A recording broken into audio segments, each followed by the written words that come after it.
तर की हा डिस्प्यूट नाही आणि त्यासाठी आमची बाजू ऐकून घ्यावी.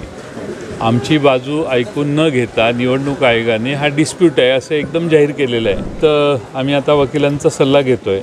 निवडणूक आयोग प्रिज्युडाईस आहे असा त्याचा अर्थ दिसतो, पण खालच्या स्तरावरचा जो स्टाफ आहे तो नेमत असताना जबाबदारीची पदं देखील कंत्राटी पद्धतीने जर भरली तर ते अतिशय गंभीर आहे.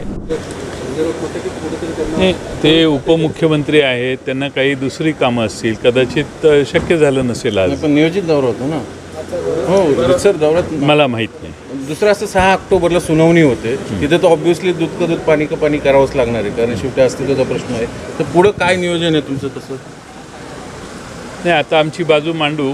शेवटी आम्ही निवडणूक आयोगाला हे सांगितलेलं होतं की हा डिस्प्यूट नाही आणि त्यासाठी आमची बाजू ऐकून घ्यावी. आमची बाजू ऐकून न घेता निवडणूक आयोगाने हा डिस्प्यूट आहे असं एकदम जाहीर केलेलं आहे. या बाबतीत आम्ही आता वकिलांचा सल्ला घेतो आहे. निवडणूक आयोग प्रिज्युडाईस आहे असा त्याचा अर्थ दिसतो, पण मला त्यावर आज काही बोलायचं नाही. आम्ही वकिलांचा सल्ला घेऊ. महाराष्ट्रामध्ये सरकारी कर्मचाऱ्यांच्या ज्या महत्त्वाच्या जबाबदाऱ्या असतात तिथं कंत्राटी कर्मचारी नेमणं चुकीचं आहे. कंत्राटी कर्मचाऱ्यांची संख्या वाढवून सरकारने राज्य सरकारच्या अत्यंत महत्त्वाच्या ज्या जबाबदाऱ्या कर्मचारी क्लार्कपासून सेक्रेटरीपर्यंत पार पाडल्या जातात, त्यात मला माहिती आहे सेक्रेटरी काही कंत्राटी नेमणार नाही आहेत, पण खालच्या स्तरावरचा जो स्टाफ आहे तो नेमत असताना जबाबदारीची पदं देखील कंत्राटी पद्धतीने जर भरली तर ते अतिशय गंभीर आहे.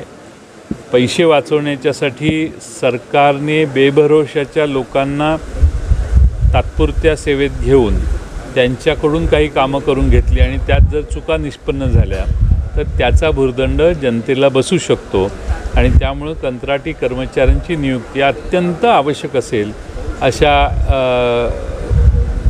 अशा जागांच्यासाठी करणं ठीक आहे, पण त्यालाही काही मर्यादा असली पाहिजे. नाही तर हळूहळू आपण सगळं सरकारच कंत्राटी पद्धतीने चालवायला लागू.